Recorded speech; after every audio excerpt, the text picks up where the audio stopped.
अस्सलाम वालेकुम। दुरूद शरीफ पढ़ लें।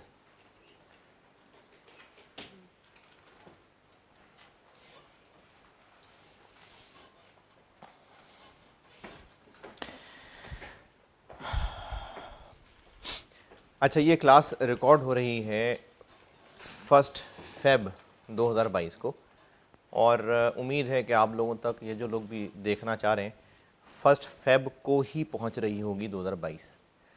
तो मैं जो बातें कर रहा हूँ वो इसी हिसाब से कर रहा हूँ कि आपके पास पूरा फरवरी है। अगर कोई सुन रहा होगा ये मेरा लेक्चर 20-21 फरवरी को, तो उसके लिए काफ़ी सारी डिस्कशन इररेलेवेंट हो जाएगी। तो फिर आप इस डिस्कशन में जब मैं फरवरी से एंड पढ़ूंगा तो वो आपके लिए रेलेवेंट होगी बात। ये एडवाइस है मेरी अपने एक्सपीरियंस की बेस पे, और एक्सपीरियंस एज अ स्टूडेंट भी एक्सपीरियंस, और एक टीचर के हिसाब से भी स्टूडेंट्स की बहुत सारी वैरायटियाँ देखते हुए। चूँकि ज़्यादातर जनरल बातें हैं तो 1, 3, 5 तीनों में मैं यही बात कर रहा हूँ। हाँ, बीच में कुछ स्पेसिफिक टॉपिक्स का, कुछ स्पेसिफिक सवालों का जिक्र कर दूंगा। वो जो जिसका पेपर होगा वो अकॉर्डिंगली इसको पिक कर लीजिएगा। एक उस्ताद मेरे एक सेंटेंस बोलते थे, if you fail to plan, you plan to fail. अंग्रेजी हो गई ज़्यादा है।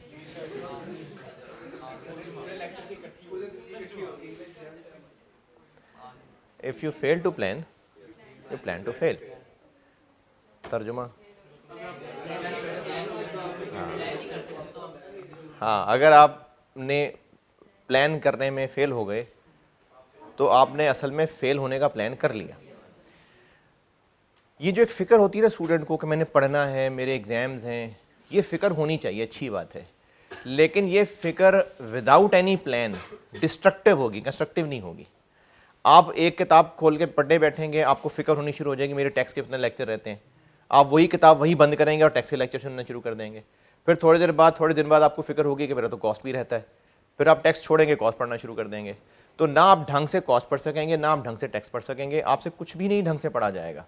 और इसी फ़िक्र परेशानी के साथ एग्ज़ाम्स वीक आएगा, या तो कोई एक आधा पेपर फिर कोई ड्रॉप कर देगा, या कोई और मसला होगा, बीमार हो जाएगा। क्योंकि इतना ज़्यादा दिमाग पे प्रेशर बन जाता है कि फिर फ्रस्ट्रेशन में बीमार भी हो जाते हैं स्टूडेंट्स। ऐसे कई केसेस सामने आए हैं कि वो पेपर में जो बीमार हो गया था। तो आप की ये फ़िक्र कि मैंने पढ़ना है, ये बहुत ज़रूरी है, लेकिन ये काफ़ी नहीं है। आपको प्लान करना पड़ेगा। प्लान में क्या चीज़ चाहिए? प्लान में आपको ये चाहिए कि आपके पास टोटल टाइम कितना अवेलेबल है, टोटल काम कितना करने वाला है, और रियलिस्टिकली आप किस काबिल हैं। अगर आप अपना प्लान ये बना लेंगे कि दिन में 23 घंटे पढ़ना है, तो 23 घंटे नहीं पढ़ सकते आप। क्योंकि अगर अभी आप जवान हैं, मशीनरी जवान हैं, अगर आप 2, 4, 5 दिन, 10 दिन गुजार भी लेंगे, उसके बाद फिर बीमार हो जाएंगे, और फिर एग्जाम्स तक आप बिल्कुल किसी काबिल नहीं रह जाने। तो इसलिए अपनी हालत देखते हुए, और अपनी हालत से मेरी मुराद ये है कि आप खुद पर्सनली किस काबिल हैं, आपके हालात कैसे हैं जहां पर आपने रह कर पढ़ना है। अगर आप रहते हैं हॉस्टल के अंदर, तब पढ़ने के क्या हालात होंगे। अगर आप रहते हैं अपने घर में और वहाँ पर कंबाइंड फैमिली है, तो पढ़ने के क्या मामलात होंगे। आपने देखना है कि आप घर में अकेले हैं और सारे घर के काम भी आपने मैनेज करने हैं, तो कितना काम आपके पास अवेलेबल है। कोई हो सकता है अपने वालिद की या बड़ा भाई जो भी कमाते हैं उनके रोज़गार में मदद करते हो। अभी तो आप में से काफ़ी सारे लोग चूँकि हॉस्टल में रहते हैं, तो अभी तो कई घरों से आगे होते हैं यहाँ पढ़ने के लिए। लेकिन अब आप जब घरों को वापस जाएंगे तो आपके अम्मा अब्बा को तो इससे कंसर्न नहीं है ना कि आपने कितना पढ़ना है। आप जब हाथ आएंगे तो काम तो उन्होंने लेना है, बनता भी है लेना। ये आपने अपने हालात के हिसाब से देखना है कि आपके पास कितना टाइम अवेलेबल है। फिर वैसे तो सर्दियों का मौसम है, लोड शेडिंग का मसला नहीं है। आपने लाइब्रेरी में पढ़ना है, आपने घर में पढ़ना है, कंबाइंड स्टडी करनी है, ये सब सामने रख के प्लान करना है। एक एवरेज स्टूडेंट इन दिनों में, ये जो भी आखिरी एग्जाम आपका महीना है, 10-12 घंटे निकाल सकता है। अगर कोई और किसी काम में मसरूफ नहीं है, कोई रोज़गार का मसला है, हो सकते हैं कोई ऐसे भी हो सकते हैं जिन्होंने अभी खुद कमाना भी है और पढ़ाई भी करनी है, या अब जैसे मैंने पहले कहा अपने अब्बा जी की या बड़े भाई की जो कोई शॉप है, कोई काम है, उसमें भी हाथ बटाते हैं, तो वो एक्सेप्शनल केसेस हैं। मैं कॉमन नॉर्मल बच्चों की बात कर रहा हूँ। नॉर्मल हालात वाला स्टूडेंट पाकिस्तान में वो होता है जिसने सिर्फ पढ़ना ही होता है और वो किसी काम का नहीं होता, वो बस सिर्फ पढ़ ही रहा होता है। तो उसके पास 10 से 12 घंटे निकल सकते हैं पढ़ने वाले। इनमें सबसे पहले तो अपने ऊपर एहसान ये करना कि आपसे ना कोई ज़िंदगी के ऐसे कारोबार नहीं चल रहे जो आप अगर उनसे कांटेक्ट में नहीं रहेंगे तो ना ही आपसे ISI वालों ने मशवरा करके चलना होता है, ना ही इस वक्त जो अमेरिका और चाइना और रशिया के मसाइल चल रहे हैं और बात जंग तक पहुंची हुई है, ना ही उन्होंने आपके हाँ या ना के ऊपर एटम बम चलाने हैं। तो आपके साथ ऐसे कोई मुल्की राज नहीं जुड़े हुए कि अगर आप 1 महीने के लिए दुनिया से कट जाएंगे तो मईशत तबाह हो जाएगी। खान साहब ने आपसे पूछ के नहीं चलना है। आप अपने ऊपर एहसान कर रहे होंगे अगर आप इस 1 महीने के लिए मोबाइल छोड़ देंगे तो। जान निकल रही है ना सांस उखड़ना शुरू हो गया आप अगर मोबाइल छोड़ दें, आप यकीन करके देख लें, इससे आपकी मौत वाकई नहीं होगी। मोबाइल के बगैर सांस आ जाता है इंसान को, क्योंकि मोबाइल सही मानों में एक एडिक्शन है, लिटरली एक एडिक्शन है। और इसका एहसास आप ऐसे कर सकते हैं कि सुबह जब आप उठते हैं तो मोबाइल चेक करते हैं ना, आंखें पूरी खुली या नहीं खुली हैं, पाँव पूरा जूते में पहुंचा है कि नहीं पहुंचा है, मोबाइल चेक करते हैं। और जब आप पढ़ रहे होते हैं तो ऐसी बस वो एक खुजली सी होती है हाथों के अंदर कि देखते हैं नोटिफिकेशंस के कुछ है, कुछ आया तो नहीं है, कोई अभी क्या चल रहा है, न्यूज़ फीड में क्या चल रहा है, ऐसी बस ने अजीब बेचैनी शुरू हो जाती है। तो जब आपने मोबाइल ही छोड़ दिया होगा, अभी मैंने कुछ अर्सा पहले ना वो फेसबुक डीएक्टिवेट कर दिया था, उसके बाद भी मुझे सांस आ रहा है। हालांकि जब फेसबुक इतना एडिक्टिव होता है कि हम जब तक फेसबुक को ना देखें तो पता नहीं पीछे से दुनिया में क्या क्या हो गया होगा। आप मोबाइल बंद करके देखिए, आपको कोई जीने में मसला नहीं होगा। आप सबसे पहला अपने पर एहसान ये करिएगा कि मोबाइल छोड़ दीजिएगा। और मोबाइल आप अगर डाटा आपके मोबाइल के अंदर है तो आप उसकी सिम शिम निकाल के वाईफाई बंद करके उसको एज अ गैजेट यूज़ करें जिसमें आपका डाटा पड़ा हुआ है, लेकिन मोबाइल बेटा यूज़ ना करें। अगर आपको ये लगता है, शैतान आपको कहेगा कि नहीं नहीं नहीं किसी से फ़ोन भी करना पड़ सकता है, कोई ज़रूरी बात, क्या पता कोई ज़रूरी व्हाट्सएप आ जाए सर की तरफ से, कोई ऐसा गैस अचानक सर दे दें जिससे सारे टैक्स के मसले हल हो जाएं, तो इस बहकावे में मत आना। हाँ, कभी आपने वैसे पीरियडिकली चेक करना हो, को हफ्ते 2 हफ्ते बाद 10 दिन बाद, तो बेशक कर लें, लेकिन ये बड़ी सिंसियर एडवाइस है कि आप मोबाइल को जितना अपने से दूर रखेंगे उतना ही आप पढ़ाई में सीरियस हो सकेंगे। क्योंकि ये जो साथ साथ मोबाइल चेक करने से डिस्ट्रैक्शन होती है ना, देखें अभी जैसे मैं सवाल करा रहा था, बल्कि हर क्लास में ऐसे ही होता है कि सामने बैठे हुए लोग भी, यानी जिनका मोबाइल मुझे नजर आ रहा होता है, उनके मोबाइल के ऊपर भी पता नहीं क्या क्या चल रहा होता है।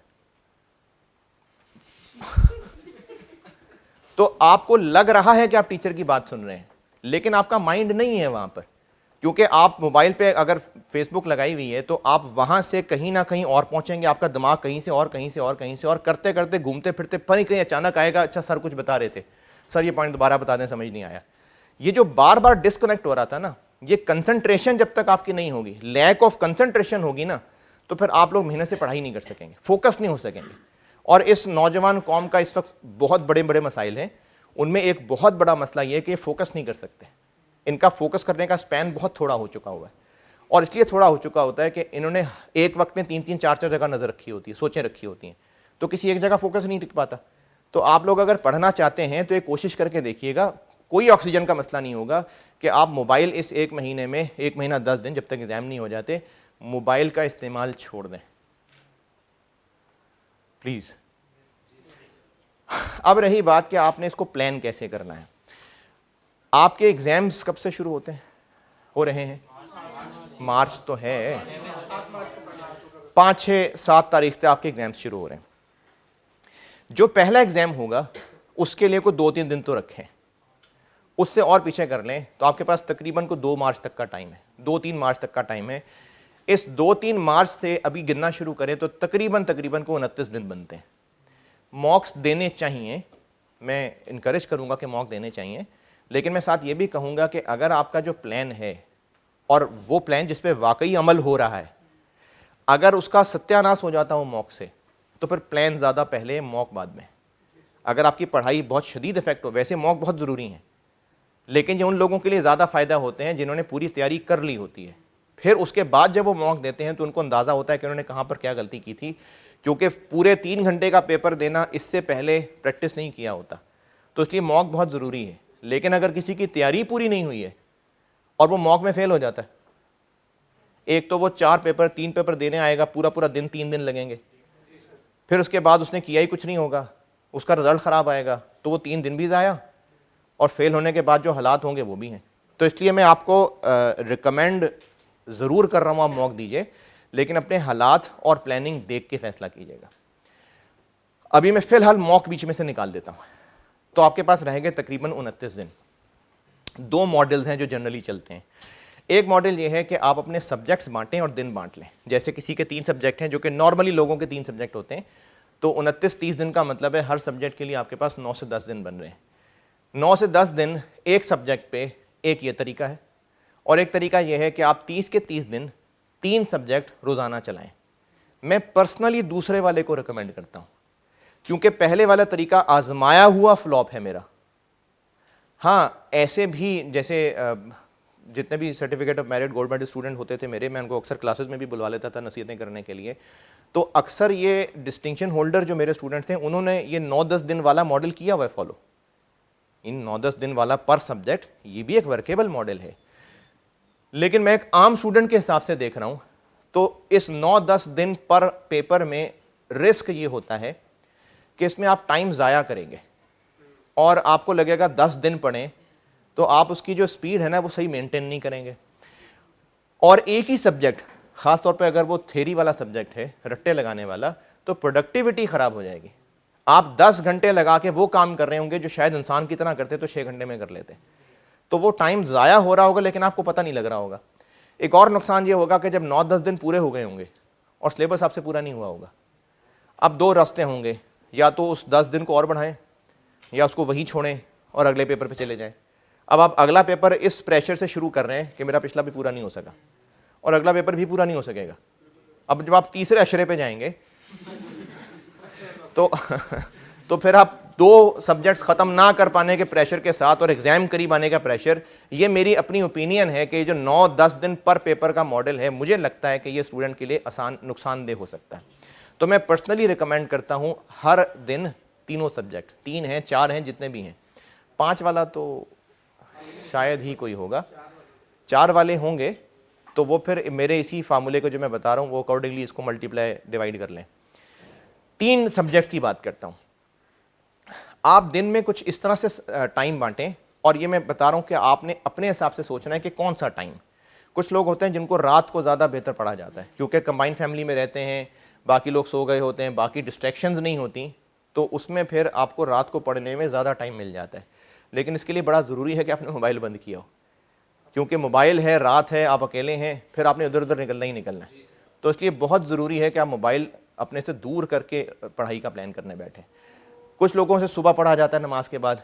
वैसे जो अल्लाह ताला ने इंसानी जिस्म बनाया है ना, और जो दिन और रात बनाया है, वो रात आराम करने के लिए ही बनाई है। ये तो हम बेकार स्टूडेंट्स ने एक बना लिया रिदम, स्टूडेंट्स क्या, हमारी कौम ने एक काम बना लिया कि रातें जागना है और दिन सोना है। ये फितरत के ख़िलाफ़ चले गए हम लोग। अल्लाह ने फितरतन हमें ऐसा ही बनाया है कि सुबह नमाज के बाद हम फ्रेश हों और सारा दिन हम इस्तेमाल करें, रात इशा के बाद हम सो जाएं। लेकिन खैर चलो, ये तो एक लंबी बहस हो जाएगी। तो आपने अपनी स्ट्रेंथ, अपनी वीकनेसेस देख के टाइम निकालना है। किसी के पास सुबह टाइम निकल रहा है, किसी के पास शाम में निकल रहा है, जैसे भी करना है वो आपने खुद अपने लिहाज से देखना है। उस 10-12 घंटे जो रोज़ के निकले हैं, अच्छा ये भी आपने ना अपने हिसाब से फैसला करना है, जज्बाती होकर फैसला नहीं करना कि मेरे दोस्तों ने कहा था लाइब्रेरी चले जाना। ज़िंदगी में लाइब्रेरी कभी ना गए हों तो फिर आखिरी महीने में ना बैठिएगा जाके, क्योंकि आपको पढ़ने की आदत होगी टांगें लंबी करके। अब आप लाइब्रेरी में कुर्सी पे बैठे पढ़ रहे हैं तो कमर ही नहीं सीधी हो पा रही। तो इसलिए आप अभी अचानक तजुर्बे ना करिएगा, जिस तरह पहले आप कंफर्टेबल पढ़ते हैं वैसे पढ़िएगा। लाइब्रेरी में पढ़ने की आदत है तो ज़रूर लाइब्रेरी पढ़िए। अगर लाइब्रेरी पढ़ने की आदत नहीं है तो ये ना हो कि तजुर्बे करने में आपके 1-2 दिन ज़ाया हो जाए। तो आप जो 10-12 घंटे का टाइम निकाल रहे हैं रोज़ का, उसमें इन 3 सब्जेक्ट्स को ना आपने अपने सिलेबस के हिसाब से बांटना है। दिन में अगर आपके न्यूमेरिकल सब्जेक्ट हैं, जैसे अभी ज़्यादातर अवाम तो पुरानी वाली है, लेकिन फिर भी सिग्निफिकेंट पोर्शन होगा जो अभी कैफ में आए हैं अभी, तो वो कैफ 1 और कैफ 3 इकट्ठे पढ़ रहे होंगे काफ़ी सारे लोग, तो 2 न्यूमेरिकल हो गए। और जो पुरानी अवाम है वो कैफ 5 और कैफ 3 इकट्ठे पढ़ रहे होंगे, 2 न्यूमेरिकल। तो ज़्यादातर लोगों के अभी 2 न्यूमेरिकल और एक थ्योरी चल रहा होगा, या मुख्तलिफ कम्बिनेशन हो सकते हैं। तो न्यूमेरिकल के लिए आई सजेस्ट कि आप जो रोज़ का टाइम रख रहे हो वो बड़ा स्पैन हो, यानी आप एक वक्त में ही कम से कम 3 घंटे पढ़ने बैठे हो। लेकिन जो थ्योरी का सब्जेक्ट है, एक वक्त में 3-4 घंटे बैठेंगे तो फिर प्रोडक्टिविटी का मसला आएगा। मेरा अपना आजमाया हुआ तरीका था कि अगर मैंने थ्योरी को दिन में से 3-4 घंटे देने हैं तो मैं उसको सुबह दोपहर शाम, सुबह शाम ऐसे तोड़ लेता था। कोई 1-1.5 घंटा सुबह, 1-1.5 घंटा शाम, और आपकी आदत भी पक्की हो जाएगी अगर आप अपने पढ़ाई के प्लान को नमाज़ों से लिंक कर लें। अगर आप अपने टाइम टेबल में नमाज़ों के साथ अटैच कर लेते हैं ना कि मैंने इशा के बाद सोने तक ये पढ़ना है, मगरिब से लेके इशा तक इतना पढ़ना है, तो आप देखेंगे इस एक महीने में, जिनकी नमाज़ें बहुत कच्ची हैं, इस एक महीने में अगर आप अपने टाइम प्लान में नमाज़ों के साथ चीज़ों को लिंक कर लें तो आपकी नमाज़ों की भी आदत पक्की हो जाएगी। तो इसमें थ्योरी को मैं इस तरह से, मैं पर्सनली तोड़ के करता था, 1 घंटा, आधा घंटा, 1 घंटा, इस तरह से। वो भी इसी वजह से सजेशन है कि थ्योरी में ज़्यादा पढ़ी नहीं जाती। खाना खाने के बाद थ्योरी पढ़ने ना बैठना, नींद आ जाएगी। तो आपने ना अपने दिन को इस तरह से बांट लेना। ये मेरी सजेशन है, अगेन कह रहा हूँ सजेशन है। अगर आप 10 दिन पर सब्जेक्ट पे कंफर्टेबल हैं ज़रूर कर लें। डिस्टिंक्शन होल्डर्स भी करते रहे हैं इस तरह से, यानी दोनों ही सक्सेसफुल फार्मूले हैं अलग अलग अवाम के एतबार से। मेरी परसेप्शन ये है कि 10 दिन पर सब्जेक्ट फ्लॉप मॉडल हो सकता है, बेहतर है कि हर रोज़ तीनों सब्जेक्ट करें। तो आप दिन का टाइम बांटें, न्यूमेरिकल के लिए बड़ा स्पैन, थ्योरेटिकल के लिए छोटे छोटे स्पैन। ये हो गया रोज़ का। अच्छा, अब आपने सिलेबस को बांटना कैसे? थ्योरी का मशवरा देता हूं पहले, ये भी आजमाया हुआ मशवरा है। थ्योरी नॉर्मली याद ही करनी होती है।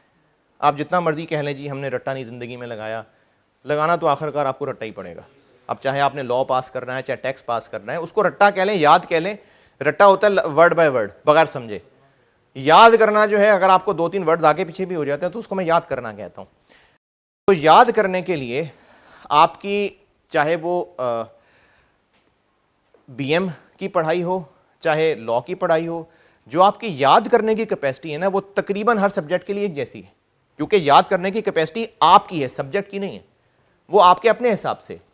अब थ्योरी को मैं ऐसे पर्सनली प्लान करता था, जो मैं आपको मशवरा दे रहा हूं, कि आपने अगर लॉ याद करना है तो आपके पास लॉ के लिए टोटल पेजेस कितने याद करने वाले, और ये जो 30 दिन गिने थे, और आप उसमें लॉ का हिस्सा निकालते हैं रोज के 2 घंटे, तो आपके पास 60 घंटे हो गए तकरीबन।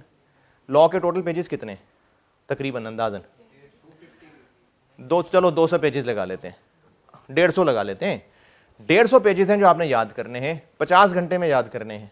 तो पर आवर 3 पेज, या पर पेज 20 मिनट।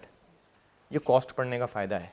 अब आपका टारगेट लॉ खत्म करना नहीं रहा, अब आपका टारगेट हो गया 20 मिनट में एक पेज याद करना। अब जब आप 20-20 मिनट का टारगेट पूरा करते जाएंगे ना, तो आपको पता होगा कि एंड सिलेबस पूरा हो जाएगा। अगर आपने ये टारगेट रखा होगा कि मैंने बस 15 चैप्टर हैं लॉ के जो याद करने हैं, तो उसमें आप ये मैनेज नहीं कर सकेंगे कि जो पहला चैप्टर याद करने में टाइम लगा रहे हैं, ज्यादा तो नहीं लगा रहे। ये तो नहीं कि 4 दिन हो गए लॉ याद करते हुए और आपने मुश्किल से 5% कवर किया है। तो आप थ्योरी को पर पेज पे शिफ्ट कर लें कि एक पेज के लिए कितना टाइम। अब आपके पास हर पेज का टारगेट बन गया, और पेज का टारगेट पूरा करते जाएंगे तो एंड सिलेबस भी कवर हो जाएगा। थ्योरी को याद, लोग कहते हैं जी याद करना मुश्किल है, वो याद करना मुश्किल नहीं है, याद रखना मुश्किल होता है। कुछ लोग करते हैं थ्योरी लिख के याद। यार गर्मी नहीं लग रही? नहीं लग रही? अच्छा, जिन लोगों को थ्योरी याद रखने में मुश्किल होती है, तो नमाजें तो जिंदगी में कभी 2-4 पढ़ी होंगी, तो सूरतें कुछ याद हुई हैं? हैं? याद हुई ना? आपको पता भी नहीं होगा आप क्या पढ़ रहे हैं, लेकिन फिर भी याद है। तो कैसे याद हो गई? बार बार पढ़ के।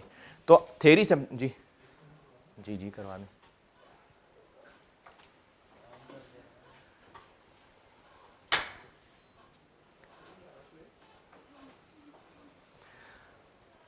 तो थ्योरी के सब्जेक्ट्स आपको बेटा याद रखने पड़ेंगे, और याद रखने के लिए बार बार दोहराना पड़ता है। यहां पर भी मैं अपनी पर्सनल टिप बताता हूं। मैं थ्योरी इस तरह याद करता था कि एक पेज याद किया तो अगला पेज याद करने से पहले पिछला पेज दोहराया, या इसी तरह से अगर एक चैप्टर कर रहा हूं पेज पेज करके, पेज किया, अगला पेज याद किया, फिर तीसरा पेज करने लगा, दोनों पेज दोहराए, चैप्टर ख़त्म हो गया, सारा चैप्टर दोहराया, एक दिन की थ्योरी जब पूरी कर ली, फिर उस दिन का एंड करते हुए उस थ्योरी को पूरा दोहराया। अब वो दोहराई आपकी बाथरूम में बैठ के भी चल सकती है, ये सारा उसमें यूटिलाइज करें इसको, वो खास दिमाग का काम नहीं होता बाथरूम में बैठना, आप ये चीज़ें यूटिलाइज कर सकते हैं। अगर आप चल फिर रहे हैं तो चलते फिरते भी चीज़ें याद कर सकते हैं। अगले दिन पढ़ने बैठा, पिछले दिन वाला पहले दोहराया, इस तरह करते करते बार बार दोहराई होते होते थ्योरी आपको याद हो चुकी होगी। इसमें कुछ बच्चे ना, एक ये भी मेरी परसेप्शन ही है, शायद आप इससे एग्री करें, कुछ बच्चों को लगता है कि हम तो ये लिख लिख के याद करते हैं। अब एक तो उससे टाइम ज़ाया होगा, दूसरा वो अपने आप को शायद धोखा दे रहे होते हैं, क्योंकि इंसान की ना मेमोरी ज़्यादातर फोटोग्राफिक मेमोरी होती है, ज़्यादातर लोगों की फोटोग्राफिक मेमोरी होती है। जब आपने कोई पेज याद किया होता है तो आपको वो पेज छप गया होता है दिमाग में, और जो लाइन नहीं याद आ रही होती तो वो ब्लर हो रही होती है, लेकिन पता होता है कोई लाइन है उधर। अब आपने अगर बुक से रट्टा लगाया और याद करते ही उसको रजिस्टर पे लिख लिया, तो कौन सी पिक्चर छापने लगे हैं दिमाग में, रजिस्टर की छाप रहे हैं कि किताब की छाप रहे हैं, दिमाग को कंफ्यूज कर देंगे। और इसमें दूसरा नुकसान स्टूडेंट को ये होता है कि चूंकि उसने लिखा और याद किया और अभी उसके रैम में था, उसने उसी वक्त रजिस्टर पे उतार लिया और बस मुझे हो गया याद। बिल्कुल हार्ड डिस्क थोड़ी थी जिसमें आपने ट्रांसफर कर दिया, उसी वक्त याद हुआ था, फौरन लिख दिया, तो इससे थोड़ी याद हो गया। तो आप इसकी दिमाग में दोहरा दोहरा के पिक्चर पक्की करते जाएं, वो बार बार दोहराने से होगी। तो थ्योरेटिकल की तो ये टिप है कि आप पर पेज टाइम निकालें और हर पेज का टारगेट पूरा करते हुए चलें और बार बार दोहराई करते चलें, ये थ्योरेटिकल की टिप है। न्यूमेरिकल की अभी मैं फरवरी की बात कर रहा हूं जो एग्जाम तैयारी का महीना है।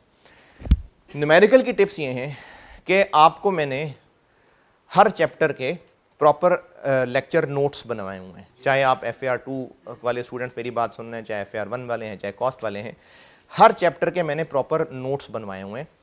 और अगर सही तरह ढंग से रिकॉर्ड करते थे तो आपको वहाँ शायद ये भी पता चले कि किस मौके पे आके कौन सा सवाल किया था, कौन सा होमवर्क दिया था, अगर आपने ये भी सब लिखा हुआ है। तो आप जब रिवीजन कर रहे हैं तो दोनों बातें ठीक हैं, चाहे आप उल्टा चलना शुरू कर दें, चाहे आप शुरू से आ जाएं। उल्टा चलने का फ़ायदा ये होगा कि जो अभी अभी चैप्टर पढ़े हुए हैं वो भी ताज़े हैं, जब आप उन्हीं को रिवाइज कर लेंगे और अभी वाले चैप्टर्स में ना पुराने काफ़ी सारे कॉन्सेप्ट्स अब आके क्लियर होते हैं, वो जो हल्की आंच पे रखे हुए होते हैं वो कई अब आके कनेक्ट होते हैं। तो अगर आप उनको अभी ही नए चैप्टर्स को रिवाइज कर लेंगे, फिर पुरानों तक जाना शुरू होंगे, तो पुराने तक पहुंचते पहुंचते हो सकता है आपको वो पहले ही समझ आ गए हुए हों, तो इससे कॉन्फिडेंस बढ़ जाएगा। लेकिन अगर आप शुरू से शुरू करेंगे, वो भी सही है, गलत वो भी नहीं है, शुरू से शुरू कर लें तो पुरानी चीज़ें भूली हुई होंगी, अब आपको लगेगा आपको तो सब भूल गया है।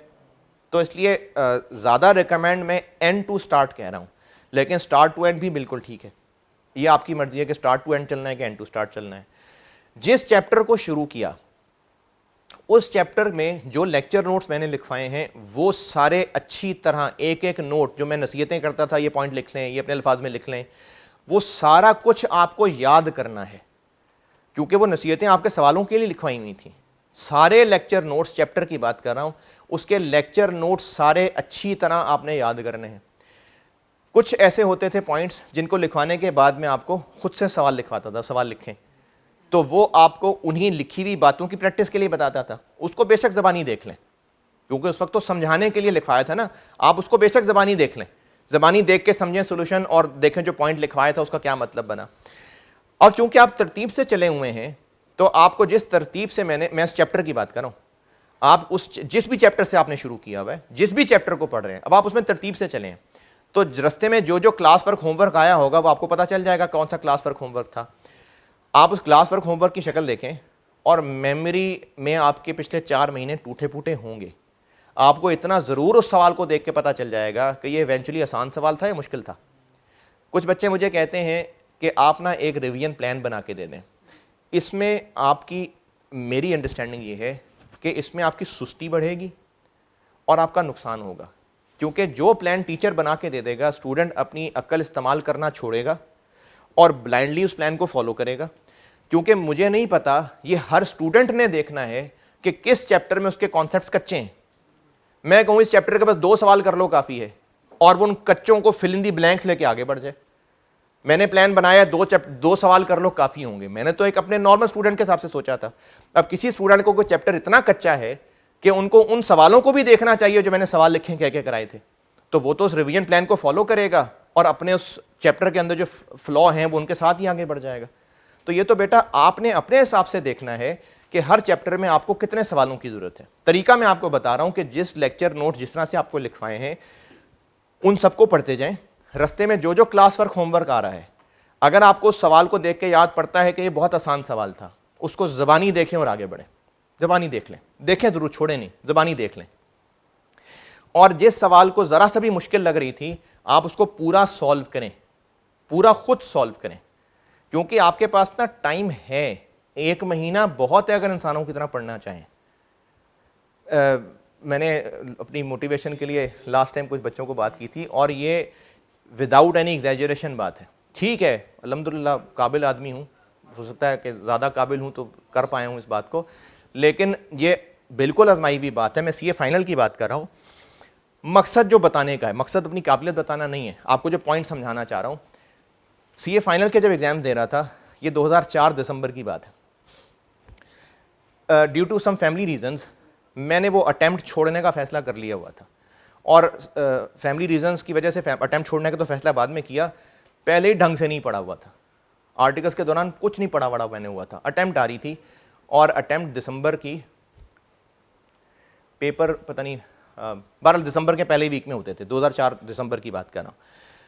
अक्टूबर एंड तक मैं अटैम्प्ट छोड़ने का फैसला कर चुका हूँ, और अगेन ड्यू टू वही फैमिली रीजंस मुझे पढ़ना था। अब्बा जी मेरे ऑलमोस्ट रिटायरमेंट फेज़ में जा रहे थे और मुझे पेपर पास करने थे, और मेरे पास 26 दिन थे, गिनती के 26 दिन। उन 26 दिन में फाइनल की बात कर रहा हूँ, टैक्स की किताब को मैंने हाथ नहीं लगाया हुआ कभी, मैं कोई एग्जैजरेशन नहीं कर रहा। टैक्स की किताब को मैंने हाथ भी नहीं लगाया, नहीं हाथ तो लगाया ही होगा, उठा के इधर से उधर, हाँ ये तो किया ही होगा। एक सब्जेक्ट होता था आईटी, वो मेरा बचपन से ही कमज़ोर था, उसकी किताब नहीं खोली थी कभी। एक सब्जेक्ट था बीएफडी जो भी पढ़ाता हूँ, और उसकी भी क्लासें अमी शुगल में ही लगाई थी, सीखा कुछ भी नहीं था। एक सब्जेक्ट होता था मैनेजमेंट अकाउंटिंग, कॉस्ट का अखीर एडवांस कॉस्ट का।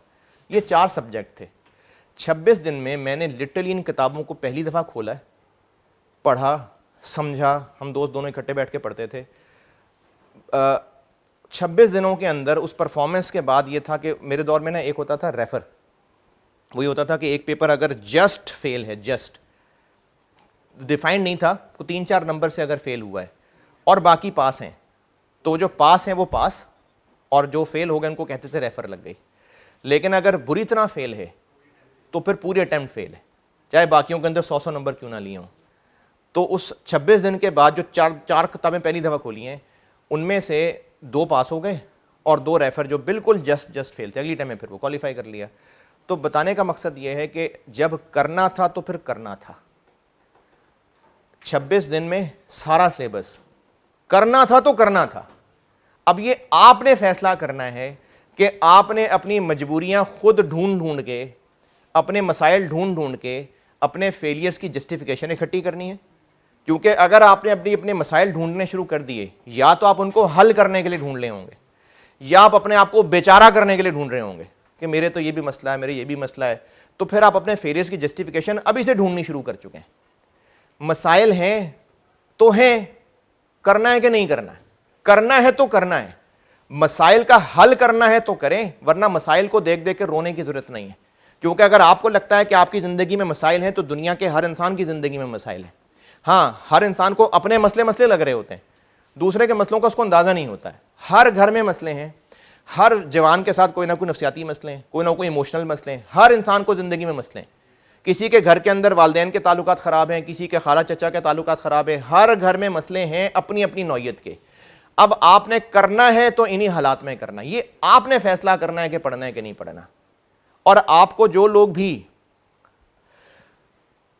अभी अपने मसाइल में उलझा देंगे, कल आप फेल हो गए तो उन्होंने ताना ही मारना है, उन्होंने हमदर्दी नहीं करनी है।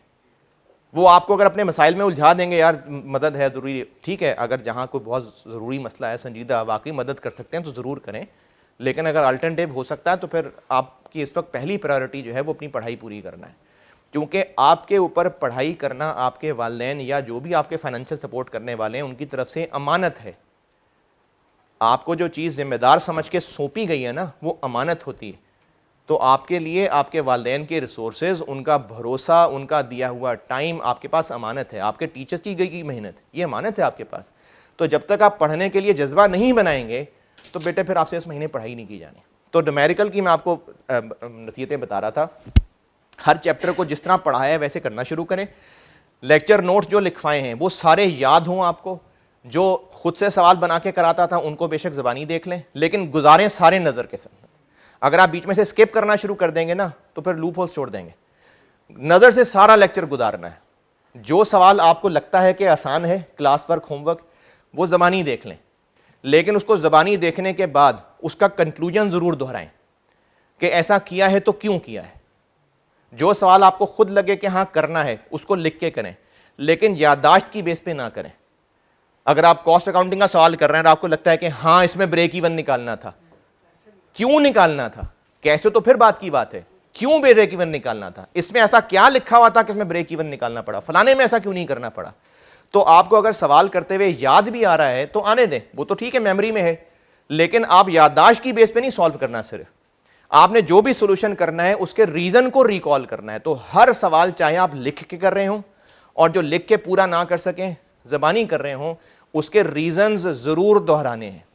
और जब चैप्टर खत्म हो जाए तो बहुत इंपॉर्टेंट बात, उस चैप्टर का ओवरऑल रिव्यू जरूर करना है। 10 सवाल किए, 12 सवाल किए, उन 12 को ओवरऑल देखें कि इनमें क्या क्या कॉमन था, क्या क्या मुख्तलिफ था। जो मुख्तलिफ था वो क्यों था, फलाने सवाल में सेंटेंस लिखा था तो फलाने में ऐसा क्यों नहीं था। जैसे अभी नॉन प्रॉफिट ऑर्गेनाइजेशन कर रहे थे, FR1 वालों को बात कर रहा हूं, तो किस सवाल में हमें ओपनिंग बैलेंसेस निकालने पड़े, किसमें नहीं निकालने पड़े। तो किसमें नहीं निकालने पड़े तो क्यों नहीं निकालने पड़े। या अगर FR2 की मैं डेफर्ड टैक्स की बात करूं तो उसमें किसमें P&L मेथड लगाया, किसमें बैलेंस शीट मेथड लगाया। तो किसी पे P&L लगाया तो क्यों P&L मेथड लगाया। ब्रेक इवन के सवाल हैं, डिसीजन मेकिंग के सवाल हैं, डिसीजन मेकिंग के ऑप्शंस इसमें बन रही हैं और इसमें ऑप्शंस नहीं बन रही हैं, तो क्या फर्क पड़ रहा है। तो आप हर चैप्टर के सारे सवालों को जब कंपेयर करेंगे ना, क्योंकि ये बहुत जरूरी स्टेप है, जब आप एक चैप्टर के सारे सवालों को आप इसमें कंपेयर करेंगे तो आपको उन सब सवालों के अंदर एक कॉमन ढांचा मिलना शुरू हो जाएगा। ये ना जो इकोनॉमिक्स के ग्राफ बनते हैं ना, एक कॉन्सेप्ट होता है, लीनियर रिग्रेशन का एक कॉन्सेप्ट होता है। मुख्तलिफ डेटा की फिगर्स को एक प्लॉट किया जाता है।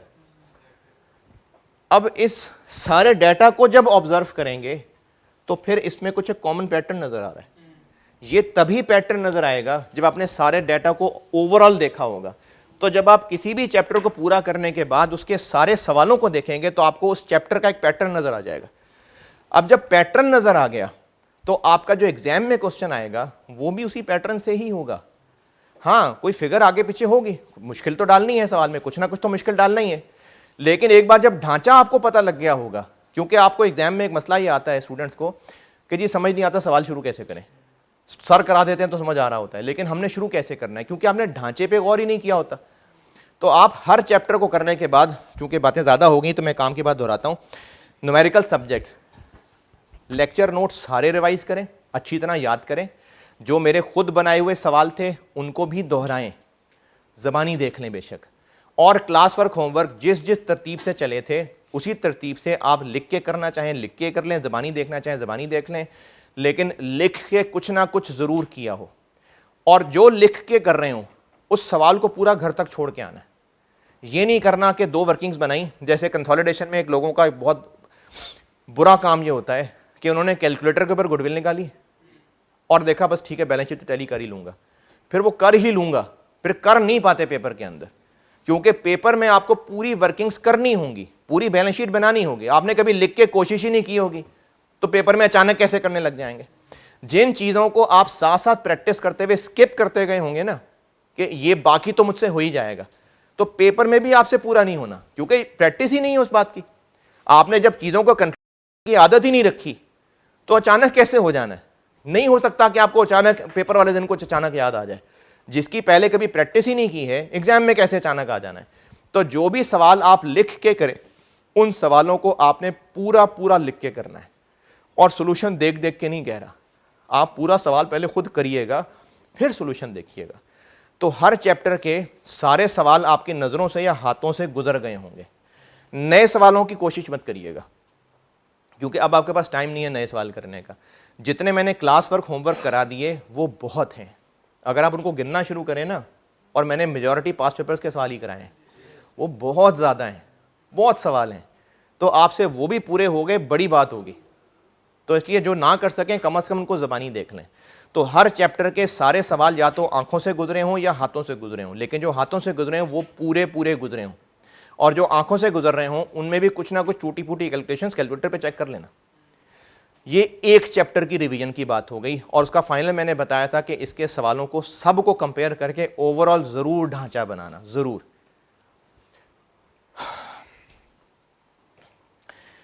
हो सकता है इन सवालों में आपको सवाल करते हुए भी जब खुद किया होगा, और सवालों को देख के भी आपको अंदाज़ा हो कि इसमें मुझसे नॉर्मली क्या गलतियां होती हैं।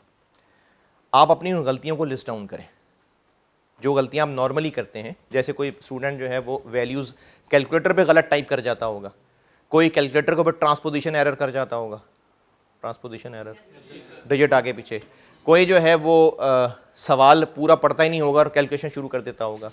तो अपनी इन गलतियों को लिस्ट डाउन करें। आप याद रखें कि आप ये गलतियां कर रहे हैं, और जो जो गलतियां लिस्ट डाउन करते जा रहे हैं हर अगले दिन उनको बेहतर से बेहतर करने की कोशिश करते जाएं। क्योंकि आपने अपनी गलतियां लिस्ट डाउन की होंगी, फिर उनकी टारगेट किलिंग करें। क्योंकि अगर आपने अपनी गलतियां नोट नहीं की होंगी ना, तो वही गलतियां फिर दोबारा कर रहे होंगे। तो हर चैप्टर में अपनी गलतियां लिस्ट डाउन करें, उनको बार बार याद रखें, और हर अगले चैप्टर में उन गलतियों को इंप्रूव करें। अगर आप पहले चैप्टर को करते हुए कैलकुलेशन की गलती कर रहे थे और आप आखिरी चैप्टर तक यही कर रहे हैं, तो फिर आप पेपर में भी ऐसे ही करेंगे। ये हो गई एक चैप्टर की रिवीजन की बात। यहां से रिलेटेड आप बैठे हुए होगा, कुछ सवाल है तो पूछें इसी एक चैप्टर की रिवीजन के हवाले से। फॉर एग्जांपल अगर जैसे कोई मतलब कोई ना कोई अंदर होमवर्क तो स्किप हो ही जाता है, मतलब रह जाते हैं, तो आप क्या रिकमेंड करेंगे बंदा फिर जो क्वेश्चन रह गए हैं दरमियान में उनको भी अटेम्प्ट करे? जी उनको बिल्कुल करें, क्योंकि मैंने वो जो जो टॉपिक पढ़ाए थे उनकी अंडरस्टैंडिंग के लिए वो सब ज़रूरी समझे थे, तो क्लास वर्क होमवर्क की शक्ल में लाया था। तो अगर आपने कोई होमवर्क नहीं किया हुआ तो वो करें। क्लास वर्क होमवर्क मैं उसको कह रहा हूँ जो मैंने क्लास वर्क होमवर्क दिए थे, जो आपने किए थे वो नहीं, क्योंकि हो सकता है आपने किया ही कुछ ना हो। तो जो मैंने क्लास वर्क होमवर्क दिए थे उनकी बात कर रहा हूँ, वो आप लोग करिए। अच्छा, अब आपने जो प्लान बनाया हुआ था उसको जितना डिटेल्ड बनाया होगा ना, बेशक आप इस पर आधा दिन लगा दें, लेकिन जितना डिटेल्ड बनाया होगा उतना अच्छा है। आपने पूरे फरवरी का महीना प्लान बना के पढ़ना है, और अभी आपकी चूंकि क्लासेस और भी सब्जेक्ट की चल रही हैं, तो जो करंट चल रहा है पहले उसको तैयार करें। एक्स्ट्रा टाइम बीच में कोई निकलता है तो पुराने वाले की रिवीजन शुरू करें। प्लान करके आपको पता हो कि आपने किस टॉपिक के लिए कौन से दिन रखे हुए हैं, किस चैप्टर को आपने पहले रखा है, किसको बाद में रखा है, ये आपके प्लान का हिस्सा हो, रियलिस्टिक प्लान हो। और अगर 2, 4, 5 दिन के बाद वो प्लान पूरा होता नजर नहीं आ रहा तो एस्टीमेट चेंज कर लें। अब जो रिमेनिंग रह गया है और जो रिमेनिंग टाइम रह गया उसके मुताबिक नया प्लान बना लें। हर 2, 4, 5 दिन के बाद प्लान अपना रिविजिट करते रहें। फरवरी का महीना आपने सिलेबस पूरा कर लिया। इस सिलेबस कवरेज के दौरान आप ऐसे कुछ सवाल, सारे नहीं, कुछ ऐसे ज़रूर मार्क करिएगा जो पेपर वाले दिन दोबारा नज़र से गुजारने हो, क्योंकि पेपर में आप सारे सवाल तो दोबारा देख ही नहीं सकते। तो हर चैप्टर से कुछ सवाल ऐसे, और ये हर स्टूडेंट ने बेटा खुद अपने तौर पे सोचना है, क्योंकि जो स्टूडेंट कहता है ना टीचर आप बता दें, तो टीचर का बताया हुआ इस मौके पे तैयारी करते हुए स्टूडेंट के लिए फ़ायदा नहीं है।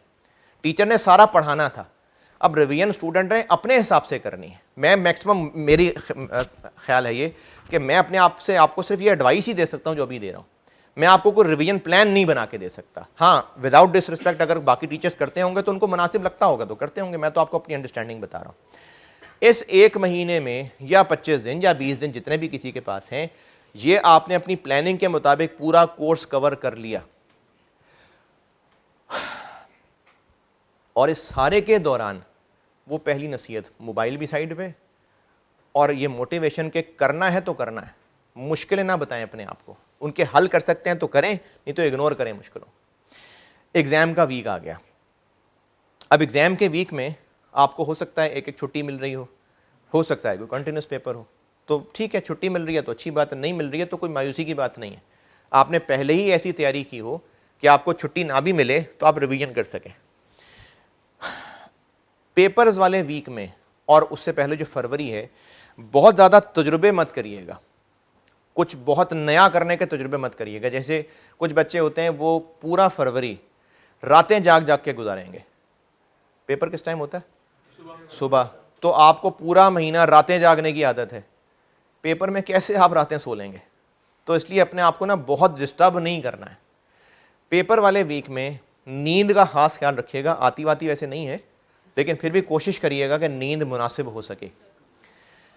पेपर वाला दिन आप लोग पेपर देने पहुंचे, अच्छा बेशक सर्दियां हैं लेकिन नहा के जाइएगा, नहा के ज़रूर जाइएगा, और कोशिश करिएगा कि ज़रा अच्छी साफ़ सुथरी फीलिंग के साथ जाएं, क्योंकि ये जो इंसान का लिबास है उसका साफ़ सुथरा होना है, ये उसकी परफॉर्मेंस पे असरअंदाज होता है।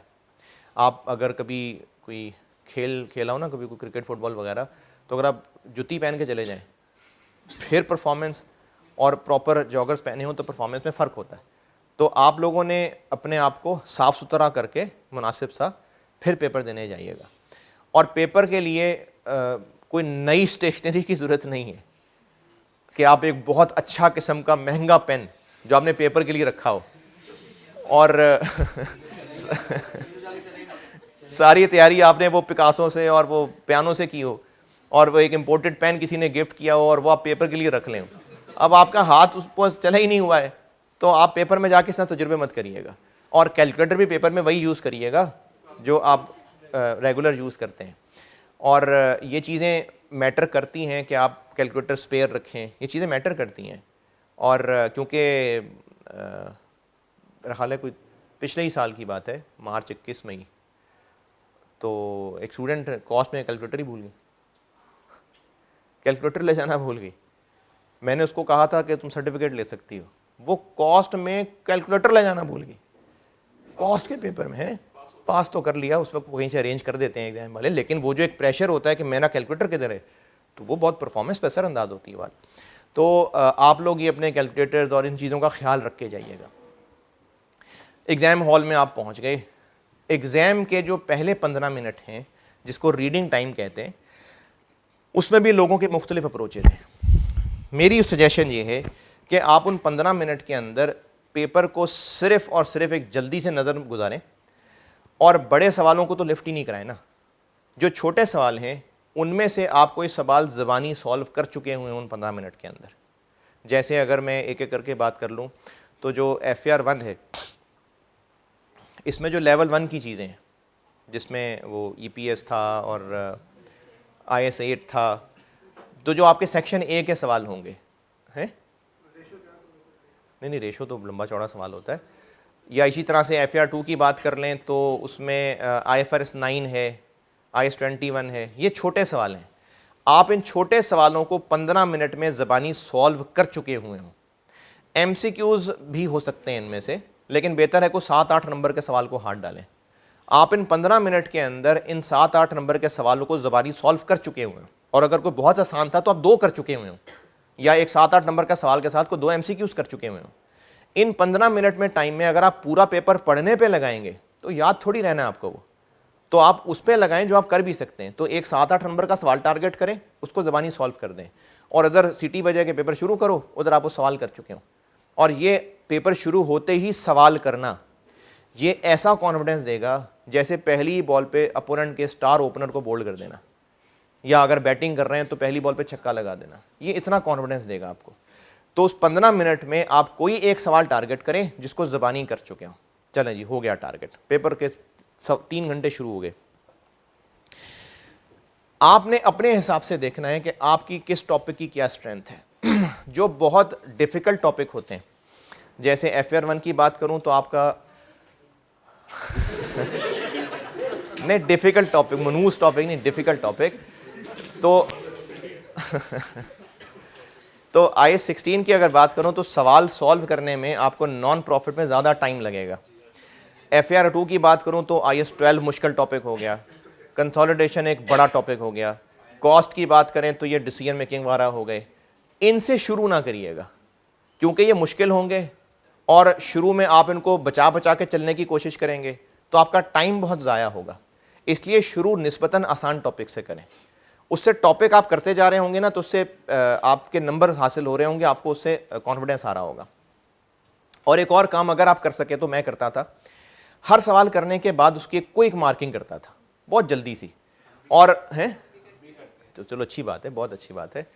तो अगर आप ये क्विक मार्किंग कर लें, अच्छा क्विक मार्किंग करने के बाद आपने ये नहीं देखना कि इतने नंबर गए, ये देखना है कितने नंबर आ गए। क्योंकि अगर नंबर गए तो फिर अभी 8 गए, फिर अगले सवाल में गए 11 और गए, फिर आप तीसरा सवाल देखेंगे ये तो आता नहीं 24 गए, फिर गए तो फिर आप भी गए। लेकिन अगर आप इसको पॉजिटिव देख रहे होंगे कि इस सवाल से 8 नंबर आ गए, इससे 4 और आ गए, अब आप 50 के लिए सामान इकट्ठा करना शुरू कर चुके हैं। अब उससे आपको कॉन्फिडेंस बढ़ रहा होता है कि 24 नंबर तक हो चुके हुए हैं, अभी 26 नंबर और चाहिए, तो उससे ना हौसला मिलता है। तो बहुत क्विक सी मार्किंग करें, जो सवाल किया और उसके अपने बास्केट में रखते जाएं, कितने नंबर में ले चुका हूं। पेपर का क्वेश्चन करते हुए आपको अगर कोई बहुत मुश्किल एडजस्टमेंट नजर आ रही है तो उसको कोशिश तो जरूर करें पूरा सॉल्व करने की, लेकिन जिदबाजी ना करें। यह ना करें कि सवाल मैं पूरा ना कर सकूं, यह कैसे हो सकता है।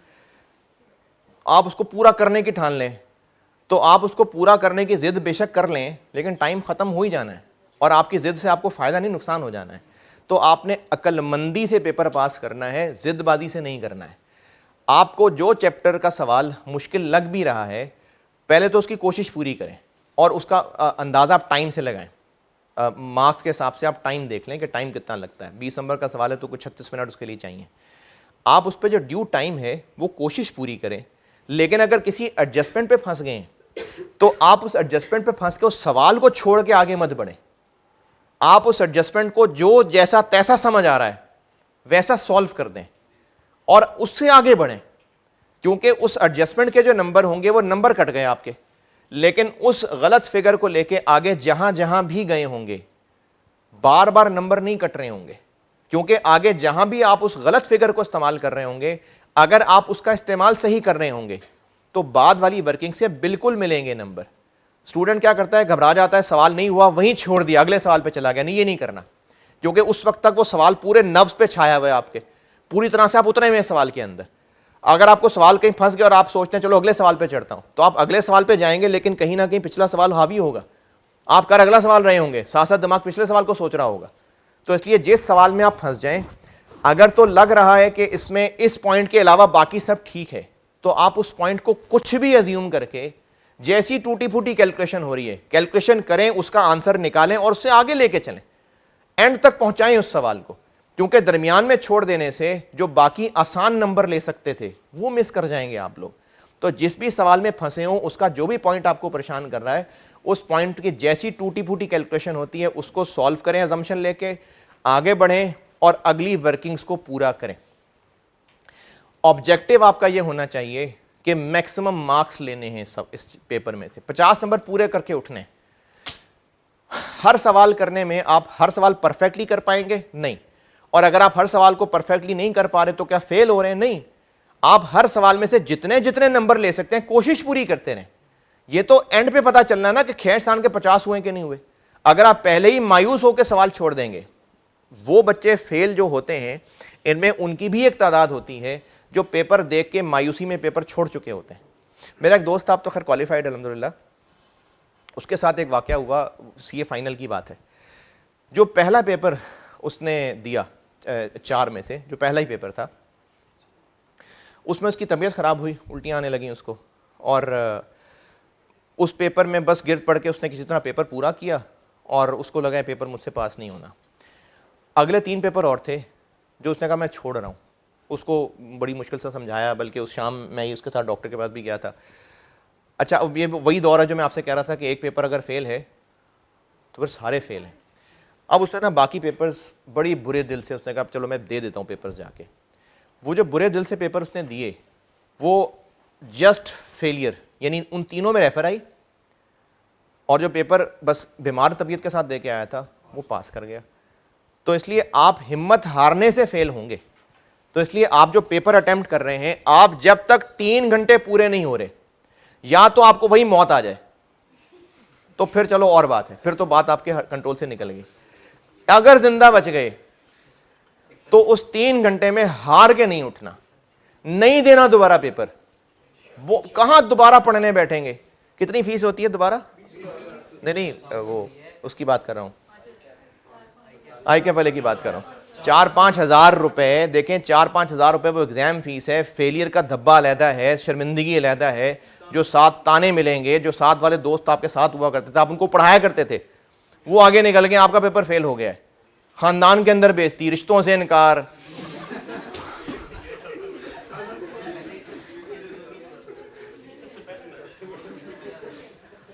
तो इसलिए 3 घंटे में आपने अपने खून का आखिरी कतरा तक बहा देना है, क्योंकि उस 3 घंटे में अगर आप हिम्मत हार गए तो नंबर लेने बंद हो जाएंगे। लेकिन अगर हिम्मत नहीं हार रहे हैं, कीप ट्राइंग। 5 मिनट रह गए, आप एक सवाल शुरू करने लगे थे और 5 ही मिनट रह गए, कुछ समझ नहीं आ रहा, पढ़ने का टाइम ही नहीं था, जितना उसमें वैल्यूज देख के जो समझ आ रहा था उस वैल्यूज का जो कर सकते थे कराएं। पता नहीं सवाल की रिक्वायरमेंट क्या थी, लेकिन कुछ फिगर्स होंगी, उन्हीं को मल्टीप्लाई डिवाइड कराएं। कुछ कर रहे हैं उनका, हो सकता है वो भी तुक्का लग जाए। तो इसलिए आपने ना 3 घंटे को टारगेट करना है कि 50 नंबर इसमें से लेके किसी तरह खींच तान के पूरे करने हैं। हिम्मत नहीं हारनी। अगर आपने पढ़ाई की है और आपको वो पेपर मुश्किल लग रहा है तो पूरे पाकिस्तान को मुश्किल लग रहा है। अच्छा, एग्जाम हॉल में बैठ के ना इधर उधर नहीं देखना, क्योंकि आपको कोई मौका कुदरत ने दे दिया हो, आपको किसी ऐसी जगह सीट मिल गई हो, आप इधर उधर देखना शुरू कर दें, फिर आप अपने पेपर से फोकस हटा लेंगे। और ये भी जरूरत देख रहे हैं कि नहीं अच्छा बाकियों का क्या हाल है, उससे हाल हो रहा है कि नहीं हो रहा। आप अपने पेपर से काम रखें, इधर उधर दूसरों को देख के ऑब्जर्व ना करें। जिसको पेपर ही ना समझ, दूसरों को ऑब्जर्व करता है, देखो उसके क्या हाल, ये तो बड़ा लाइक बनता था, ये भी ऐसी शक्लें बना रहा है।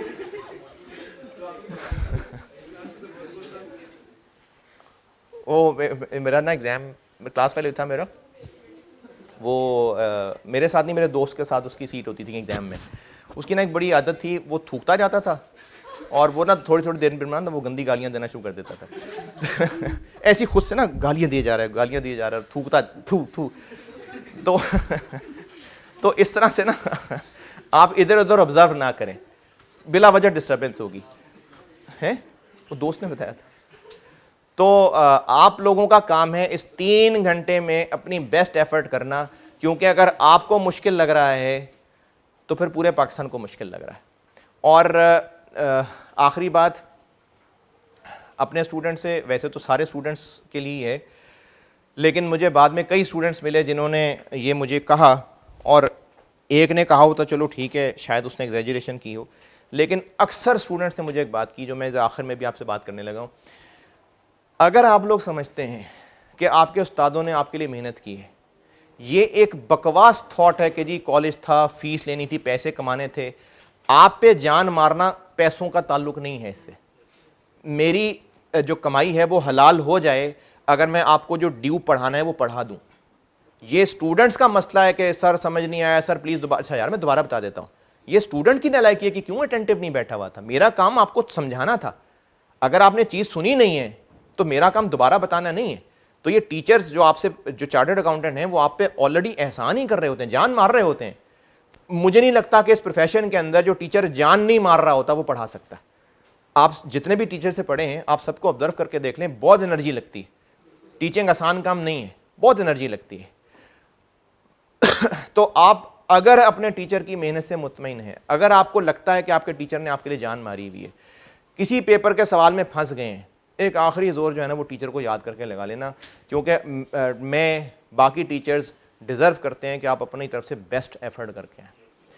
ठीक है जी, अल्लाह हाफिज़।